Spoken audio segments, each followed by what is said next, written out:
तो अगर मैं मोटा मोटा बात करूँ guys, 8 to 10 weeks of preparation is required for completing the course, right?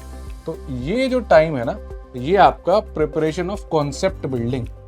तो कॉन्सेप्ट कवर करने में ही आपको इतना टाइम लग जाएगा, राइट? और साथ साथ प्रैक्टिस क्वेश्चंस करने में, राइट? टॉपिक वाइज की परसेंटेज पढ़ा, उसके सवाल लगाए, रेशियो पढ़ा, उसके सवाल लगाए, 8 से 10 हफ्ते ही ले जाएगा।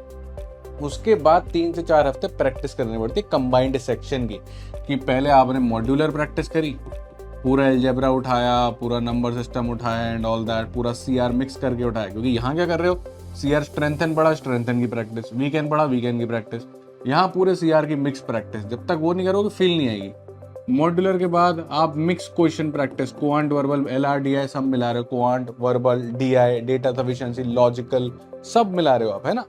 2 पार्ट एनालिसिस, डेटा पॉइंट्स चल रहा है आपका, पूरे चार्ट्स चल रहे हैं, मल्टी सोर्स रीजनिंग सब एक साथ, है ना? Modular practice, mix practice.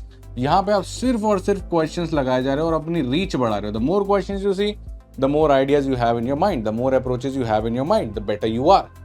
ये 3 से 4 वीक की प्रैक्टिस कुछ लोग स्किप ही कर देते हैं, यहाँ से सीधा जंप करने की कोशिश करते हैं मॉक्स पे, और फिर वो मॉक में नंबर नहीं आता, फिर पीछे जाते हैं। ये करे जा रहे हैं क्योंकि ये स्टेप मिसिंग है, ये जरूरी स्टेप है।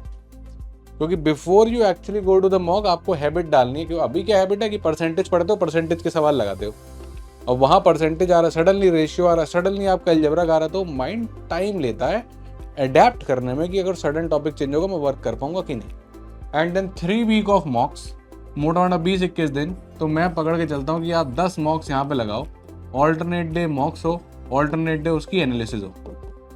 ऐसा नहीं कि सिर्फ मॉक्स ही लगाए जा रहे हो, एनालिसिस नहीं कर रहे। वीकनेसेस आइडेंटिफाई करनी पड़ेंगी, फिर उन पर वर्क करना पड़ेगा अकॉर्डिंगली।